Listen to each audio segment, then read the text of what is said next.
आज का हमारा टॉपिक है जनरेटिंग फंक्शंस।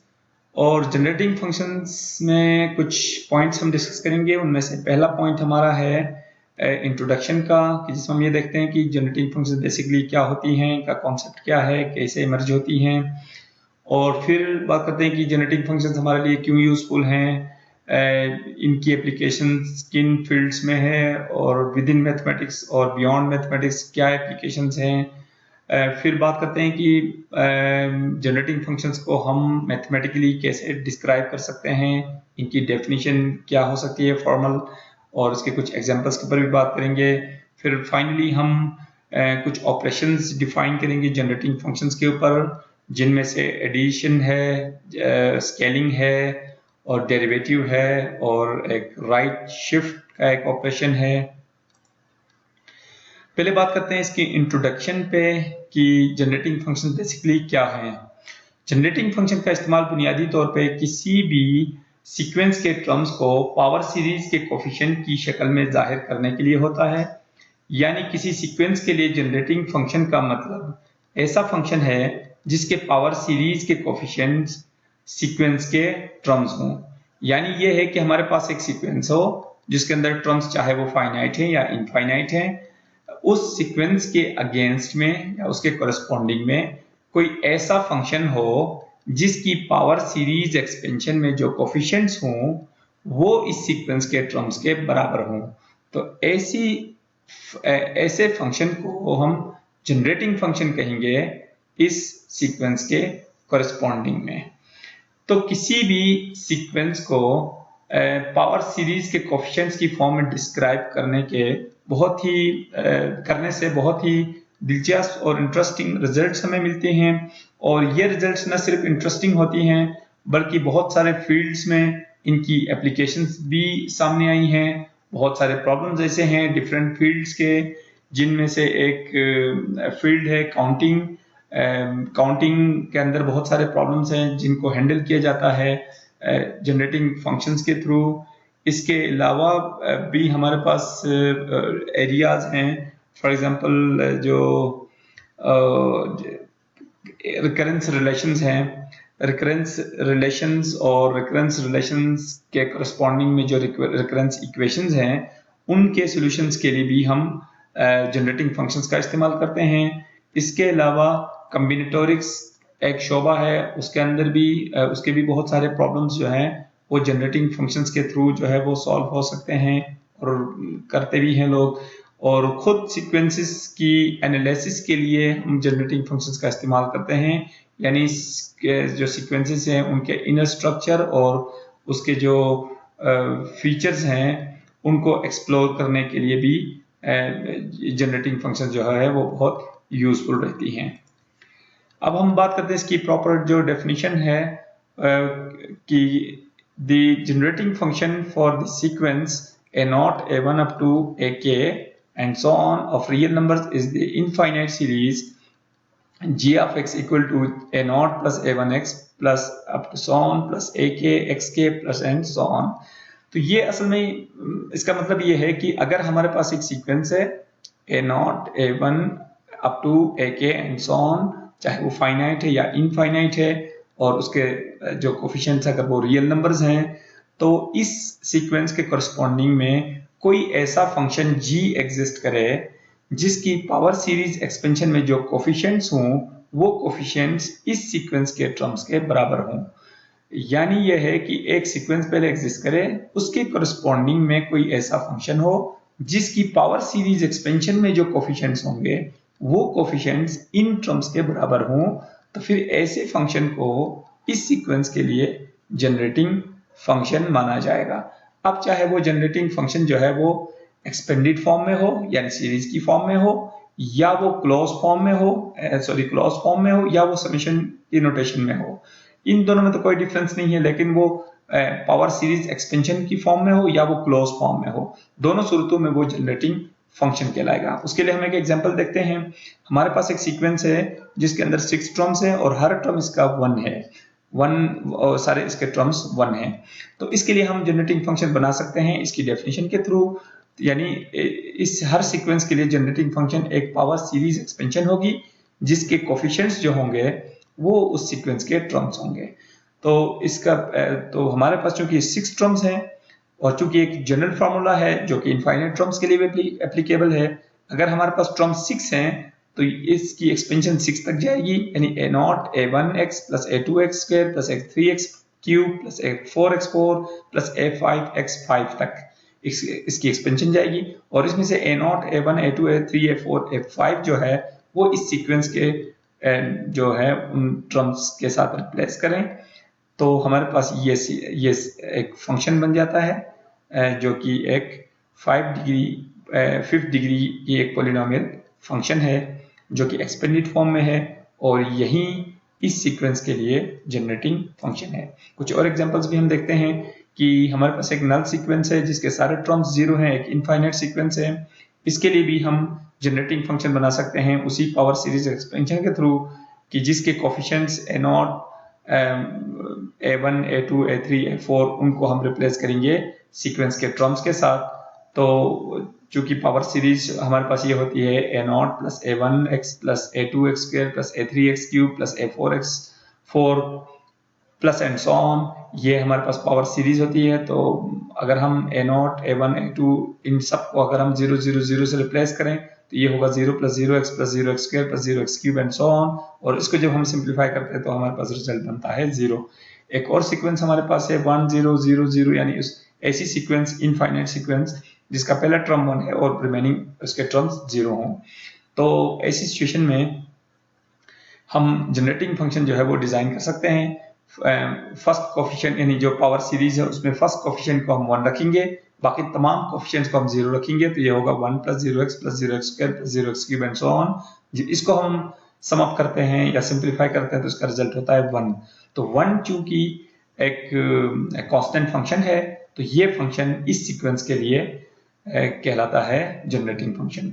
इसी तरह एक और सीक्वेंस अगर हम ले लें 3 2 1 0 एंड सो ऑन और आगे सारे 0, तो फिर इसके लिए भी हम जनरेटिंग फंक्शन डिजाइन कर सकते हैं उसी पावर सीरीज डेफिनेशन के थ्रू कि जिसके कोफिशिएंट्स जिस पावर सीरीज के कोफिशिएंट्स को रिप्लेस करेंगे इस सीक्वेंस के टर्म्स के साथ, यानी a0 की जगह 3, a1 की जगह 2, a2 की जगह 1, a3 की जगह 0, a4 की जगह 0, a5 की जगह 0, और चूंकि आगे सारे 0 हैं तो ये हमारे पास जो सीरीज बन जाएगी वो 3 plus 2x plus 1x square plus 0x cube plus 0x4 plus 0x5 and so on और आगे सारे 0। इसको जब हम सम अप करते हैं तो यह रिजल्ट बनता है 3 plus 2x plus x square जो कि क्वाड्रेटिक पॉलिनोमियल फंक्शन है, और ये फंक्शन इस सीक्वेंस के लिए जनरेटिंग फंक्शन है। एक और सीक्वेंस है हमारे पास वेल नोन जो कि एक ऐसी सीक्वेंस है इनफाइनाइट जिसके सारे टर्म्स जो हैं न सिर्फ सेम है बल्कि सबके सब 1 हैं। तो ऐसी सिचुएशन में या इस तरह के सीक्वेंस के लिए हम जनरेटिंग फंक्शन जब बनाएंगे उसी पावर सीरीज के थ्रू, पावर सीरीज में जो a0 a1 a2 a3 इन सब को अगर हम 1 1 1 से रिप्लेस करते हैं तो हमारे पास जो जनरेटिंग फंक्शन बन सकता है वो 1 plus x square plus x cube and so on, एक इनफाइनाइट सीरीज है। तो ये जो है इस सीक्वेंस के लिए जनरेटिंग फंक्शन है। लेकिन साथ साथ हम ये भी देखते हैं कि इस एक्सपेंडेड फॉर्म में जो एक सीरीज फॉर्म में जो फंक्शन है पॉलिनोमियल फंक्शन, इसको क्लोज फॉर्म में भी लिखा जा सकता है 1/1 माइनस x की फॉर्म में, क्योंकि हम लोअर लेवल्स में ये मैक्लॉरेन सीरीज हम डिस्कस कर चुके हैं। जब भी हम 1/1 माइनस x की जब हम मैक्लॉरेन सीरीज मालूम करते हैं यानी इसकी पावर सीरीज एक्सपेंशन जब मालूम करते हैं तो वो एग्जैक्ट यही फंक्शन बन जाती है। तो हम ये कह सकते हैं कि ये एक्सपेंडेड फॉर्म में है जो कि इसके लिए जनरेटिंग फंक्शन है, या इसको क्लोज फॉर्म में लिखें तो ये 1/1 माइनस x है, इसको भी हम इस सीक्वेंस का के लिए जनरेटिंग फंक्शन कह सकते हैं। सिमिलरली हमारे पास 3 और भी एग्जांपल्स हैं, इन तीनों के लिए भी हम बिल्कुल इसी तरह हम जनरेटिंग फंक्शंस हम मालूम कर सकते हैं और ये इनकी क्लोज फॉर्म्स हम लिख सकते हैं। कुछ ऑपरेशंस की बात करते हैं जो कि हम जनरेटिंग फंक्शंस के ऊपर हम डिफाइन करने वाले हैं। उनमें से पहला ऑपरेशन है स्केलिंग रूल, और स्केलिंग रूल क्या कहती है कि if we have a sequence f0 f1 f2 and so on and its corresponding generating function is f of x, यानी हमारे पास एक सीक्वेंस है जिसके इनफाइनाइट सीक्वेंस है जिसके टर्म्स हैं, फर्स्ट टर्म उसका f0 है, सेकंड टर्म f1 है, थर्ड टर्म f2 है एंड सो ऑन, और इसके करस्पॉन्डिंग में जो जनरेटिंग फंक्शन है वो है कैपिटल f of x। तो फिर हम इस सीक्वेंस में कुछ मॉडिफिकेशन करें, यानी हम ये देखना चाहें कि अगर सीक्वेंस के तमाम टर्म्स को हम किसी स्केलर नंबर से मल्टीप्लाई करें, फॉर एग्जांपल वो स्केलर नंबर c है, c मतलब कोई भी स्केलर नंबर, कोई भी रियल नंबर, किसी भी रियल नंबर से जब हम इसके तमाम टर्म्स को मल्टीप्लाई करें तो उसके नतीजे में एक नई सीक्वेंस आएगी हमारे पास। तो अब हम ये नहीं कह सकते कि ये जो नई सीक्वेंस है इसके लिए जो जनरेटिंग फंक्शन है वो यही फंक्शन होगा, बिल्कुल भी नहीं, क्योंकि एक नई सीक्वेंस है तो इसके लिए एक जनरेटिंग फंक्शन भी बिल्कुल नया एक फंक्शन होगा जो कि इसके लिए जनरेटिंग फंक्शन होगा। लेकिन वो जनरेटिंग फंक्शन कौन सा होगा, ये रूल हमें ये बता रहा है कि जो ओल्ड फंक्शन है, जो ओरिजिनल फंक्शन है, उसको उसी स्केलर से जब हम मल्टीप्लाई करेंगे तो वो इस न्यू सीक्वेंस के लिए जनरेटिंग फंक्शन हो जाएगी। इस रूल को हम वेरीफाई कर सकते हैं या इसको मजीद हम समझ सकते हैं एक एग्जाम्पल के थ्रू, कि जिसमें हमने एक सीक्वेंस ली है और इस सीक्वेंस के करस्पॉन्डिंग में जो जनरेटिंग फंक्शन है वो हमने बनाई है, और जो कि दोनों फॉर्म्स में है, एक्सपेंडेड फॉर्म में भी है और ये क्लोज फॉर्म में भी है। तो अब अगर हम इस सीक्वेंस को किसी स्केलर नंबर फॉर एग्जांपल 2 से अगर हम मल्टीप्लाई करें तो इसके हर टर्म को, तो 1 की जगह ये 2 बन जाएगा, फिर 0 की जगह ये 0 बन जाएगा, 1 की जगह 2 बन जाएगा, 0 की जगह अगेन 0, फिर 1 की जगह 2, फिर 0, फिर 2, फिर 0, और ये एक नई सीक्वेंस हमारे पास आएगी। अब देखना ये है कि ये जो नई सीक्वेंस है, इस सीक्वेंस के लिए जनरेटिंग फंक्शन कौन सा होगा। जो ओरिजिनल सीक्वेंस है उसके लिए जनरेटिंग फंक्शन तो ये है, या एक्सपेंडेड फॉर्म में ये है। तो जो 2 से मल्टीप्लाई करने के बाद जो नई सीक्वेंस आई है उसके लिए जनरेटिंग फंक्शन कौन सा होगा, तो ये बहुत सिंपल है कि इस सीक्वेंस के लिए जब हम जनरेटिंग फंक्शन मालूम करते हैं तो ये फंक्शन इसके लिए जनरेटिंग फंक्शन में जाता है 2 + 2x² + 2x4 + 2x6 and so on. जब हम यहाँ से 2 अगर हम कॉमन ले लें तो ये बन जाता है 2 × 1 + x² + x4 + x6 and so on. तो ये देखें कि 1 + x² + x4 + x6 ये तो ओरिजिनल जो सीक्वेंस है उसके लिए जनरेटिंग फंक्शन है, और 2 जब हमने कॉमन निकाला है तो वो 2 उस ओरिजिनल फंक्शन के साथ मल्टीपल में आ रहा है। इसका मतलब ये हुआ कि जो हमारे पास 2 से मल्टीप्लाई करने के बाद न्यू जो सीक्वेंस आई थी उस सीक्वेंस के लिए जनरेटिंग फंक्शन जो ओरिजिनल जनरेटिंग फंक्शन है उसके साथ 2 का मल्टीपल ही है। इसी तरह सेकंड रूल है एडिशन रूल। एडिशन रूल ये कहती है कि अगर हमारे पास 2 सीक्वेंसेस हों, पहले सीक्वेंस के टर्म्स हो f0, f1, f2 and so on, दूसरी सीक्वेंस के टर्म्स हो g0, g1, g2 and so on, और पहली सीक्वेंस के करस्पॉन्डिंग में जनरेटिंग फंक्शन हो f(x) और दूसरी सीक्वेंस के करस्पॉन्डिंग में जनरेटिंग फंक्शन हो g(x), तो अब हम इन दोनों सीक्वेंसेस को हम ऐड करें, इसको हम कहते हैं पॉइंट वाइज एडिशन। यानी इनके करस्पॉन्डिंग टर्म्स को अगर हम ऐड करें तो उसके नतीजे में एक नई सीक्वेंस बन जाती है। यानी f0 को g0 से मल्टीप्लाई करें, सॉरी ऐड करें, f1 को g1 के साथ ऐड करें, f2 को g2 के साथ ऐड करें, तो और ये अगर हम सिलसिला आगे बढ़ाएं तो फिर एक नई सीक्वेंस हमारे पास बनती है। तो क्वेश्चन ये है कि ये जो नई सीक्वेंस है इसके लिए जनरेटिंग फंक्शन कौन सा होगा। तो इसके लिए जो जनरेटिंग फंक्शन है वो इस रूल के मुताबिक जो इनके ओरिजिनल जनरेटिंग फंक्शंस हैं वो उन दोनों के सम के बराबर होगा। इस रूल को भी हम एक्सप्लेन कर सकते हैं या समझ सकते हैं इस एग्जांपल के थ्रू, कि जिसमें हमने पहले एक सीक्वेंस ली है जिसके तमाम टर्म्स 1 हैं, और एक दूसरी सीक्वेंस ली है जिसका फर्स्ट टर्म 1, सेकंड -1, फिर third 1, fourth -1, fifth 1, sixth -1 and so on. तो अब अगर हम इन दोनों सीक्वेंसेस को ऐड करें, यानी फर्स्ट टर्म को फर्स्ट के साथ, सेकंड को सेकंड के साथ, तो 1 और 1 का सम 2, 1 और -1 का सम 0, 1 और 1 का सम 2, 1 और -1 का सम 0 एंड सो ऑन। तो ये एक नई सीक्वेंस हमारे पास आई है। अब हमें ये देखना है कि चूंकि फर्स्ट सीक्वेंस के लिए जो जनरेटिंग फंक्शन है वो 1/1 - x है, सेकंड के लिए 1/1 + x है, तो इन दोनों का सम ये एक नई सीक्वेंस है। तो इन दोनों का जो सम है इसके लिए जब हम जनरेटिंग फंक्शन मालूम करते हैं तो वो जनरेटिंग फंक्शन इन दोनों के सम के बराबर होगा। तो इससे भी ये जो है रूल वेरीफाई हो जाता है। इसी तरह तीसरा इसका रूल है वो है right shift rule. Right shift rule ये कहती है कि अगर हमारे पास कोई सीक्वेंस है और उसके करस्पॉन्डिंग में कोई जनरेटिंग फंक्शन है और हम उस सीक्वेंस में एक मॉडिफिकेशन ये करें कि उस सीक्वेंस के अंदर कुछ इंक्लूजन्स करें। हम जानते हैं कि किसी भी सीक्वेंस के अंदर जब हम एक टर्म इंक्लूड करते हैं, उसमें शामिल करते हैं, तो फिर वो एक नई सीक्वेंस बन जाती है, चाहे हमने एक ही टर्म उसमें इंक्लूड क्यों ना किया हो और वो एक टर्म 0 ही क्यों ना हो। तो वो एक डिफरेंट सीक्वेंस बन जाती है, क्योंकि वहां पे वो जो सीक्वेंस बनी थी वो बिल्कुल वहां पे ऑर्डर बिल्कुल चेंज हो जाएगी। यानी फर्स्ट जो टर्म था या सेकंड जो टर्म था या थर्ड जो टर्म था, उनकी पोजीशंस चेंज हो जाएंगी और नंबर ऑफ टर्म्स उसमें डिफरेंट आ जाएंगे। तो मतलब कि वो एक नई सीक्वेंस आ जाएगी। अब हमने ये करना है कि जो गिवन सीक्वेंस है उसके अंदर ये मॉडिफिकेशन करनी है कि उसमें कुछ जीरोस इंक्लूड करने हैं। कितने जीरोस इंक्लूड करने हैं उसके बारे में कोई रिस्ट्रिक्शन नहीं है, हम जितने जीरोस चाहे हम उसमें इंक्लूड करें, 2 4 5 10 100 जितने भी। और लेकिन एक कंडीशन ये है कि वो जीरोस जो है वो प्री इंक्लूजन होनी चाहिए। प्री इंक्लूजन का मतलब है कि वो फर्स्ट टर्म से पहले वो जीरोस हम इंक्लूड करें, यानी वो सारे जीरो जो हम इंक्लूड कर रहे हैं वो फर्स्ट टर्म से पहले होने चाहिए, उससे प्री इंक्लूजन होनी चाहिए। तो जब हम प्री इंक्लूड करते हैं कुछ जीरोस तो फिर वो एक नई सीक्वेंस बन जाती है। उस नई सीक्वेंस के लिए जो जनरेटिंग फंक्शन होगा वो क्या हो सकता है, वो भी हम प्रिडिक्ट कर सकते हैं। ये रूल हमें ये बता रही है कि जो न्यू सीक्वेंस होगी उसके लिए जो जनरेटिंग फंक्शन होगा वो ओरिजिनल जनरेटिंग फंक्शन के साथ एक मल्टीपल आएगा और वो मल्टीपल होगा x पावर k का।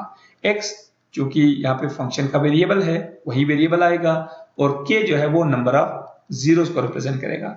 यानी अगर हमने यहाँ पे 3 जीरोस अगर हमने इंक्लूड किए तो जो न्यू सीक्वेंस है उसके लिए generating function x cube into F of x होगा। इसी तरह अगर हमने 10 जीरोस इंक्लूड किए तो x power 10 into F of x ये न्यू सीक्वेंस के लिए जनरेटिंग फंक्शन होगा। इसको भी हम एक्सप्लेन कर सकते हैं एक एग्जांपल के थ्रू कि यानी हमारे पास ये एक सीक्वेंस है और इसके कोरस्पॉन्डिंग में ये जनरेटिंग फंक्शन है। अब हम इस सीक्वेंस के शुरू में कुछ जीरोस ऐड कर रहे हैं, के जीरोस ऐड कर रहे हैं, के का मतलब एनी नंबर। तो फिर ये जो नई सीक्वेंस है उसके लिए जो जनरेटिंग फंक्शन होगा वो x power k into this function, यानी x power k into 1 over 1 minus x के बराबर होगा, जो कि x power k over 1 minus x के बराबर है। लास्ट रूल इसका है डेरिवेटिव रूल। डेरिवेटिव रूल में ये है कि अगर हमारे पास एक सीक्वेंस है जिसके टर्म्स है f0 f1 f2 and so on और उसके कोरस्पॉन्डिंग में जो जनरेटिंग फंक्शन है वो है f ऑफ x। अब हम इस सीक्वेंस में एक मॉडिफिकेशन ये करते हैं कि उसके फर्स्ट टर्म को हम स्किप करें, यानी इसके फर्स्ट टर्म को हम स्किप कर रहे हैं और इसके बाद जितने भी टर्म्स हैं उन टर्म्स की जो पोजीशनिंग नंबर्स हैं उन नंबर से उन टर्म्स को मल्टीप्लाई करें। यानी फर्स्ट टर्म f0 को हमने एक्सक्लूड किया तो वो तो आएगा ही नहीं, तो f1 को हमने 1 से मल्टीप्लाई करा तो ये f1 आएगा, f2 को 2 से मल्टीप्लाई करा तो ये तो 2f2 आएगा, f3 को 3 से मल्टीप्लाई करें 3f3 आएगा और ये सिलसिला हम जो है आगे तक कंटिन्यू करें तो फिर हमारे पास एक नई सीक्वेंस आएगी। यानी ये जो हमने एक नई मॉडिफिकेशन की है उसके बाद हमारे पास एक नई सीक्वेंस आएगी। लेकिन देखना ये है कि ये जो नई सीक्वेंस आई है उसका जनरेटिंग फंक्शन क्या होगा। तो इंटरेस्टिंगली इसका जो जनरेटिंग फंक्शन होगा वो ओरिजिनल जनरेटिंग फंक्शन का डेरिवेटिव होगा और इस चीज को भी हम वेरीफाई कर सकते हैं एक एग्जांपल के थ्रू। और वो एग्जांपल ये है कि हम एक सीक्वेंस लेते हैं जिसके सारे टर्म्स जो है वो 1 1 1 1 है, तो उसके लिए जनरेटिंग फंक्शन जो है वो 1 plus x square plus x cube and so on, और या क्लोज फॉर्म अगर हम देखना चाहें तो 1 ओवर 1 माइनस एक्स है। तो अगर हम उस सीक्वेंस यानी 1 1 1 1 के अंदर वही मॉडिफिकेशन करें जो मॉडिफिकेशन हमने यहाँ कही है, यानी पहले 1 को हम एक्सक्लूड करें तो इससे तो कोई फर्क नहीं पड़ेगा, तो दूसरा जो 1 है उसको हम 1 से मल्टीप्लाई करें तो वो 1 ही आएगा, तीसरे 1 को अगर हम 2 से मल्टीप्लाई करें तो ये 2 आएगा, चौथे 1 को अगर हम 3 से मल्टीप्लाई करें तो वो 3 आएगा, पांचवें 1 को अगर हम 4 से मल्टीप्लाई करें तो वो 4 आएगा। तो ये एक नई सीक्वेंस आई है हमारे पास। तो ये जो नई सीक्वेंस है इसके लिए जो जनरेटिंग फंक्शन है जो इसका बन सकता है वो बन सकता है 1 plus 2x plus 3x square plus 4x cube. और डेफिनेटली हम ये देख सकते हैं कि ये जो जनरेटिंग फंक्शन है वो ओरिजिनल जनरेटिंग फंक्शन का डेरिवेटिव है। यानी 1 का डेरिवेटिव 0 ये रिमूव हुआ और x का डेरिवेटिव ये 1, x स्क्वायर का ये 2x, x क्यूब का 3x स्क्वायर, x4 का 4x cube and so on. इसका मतलब ये हुआ कि अगर हम ये पर्टिकुलर मॉडिफिकेशन किसी सीक्वेंस के अंदर करें तो फिर जो न्यू सीक्वेंस होगी उसका जो generating function old generating function का डेरिवेटिव होगा।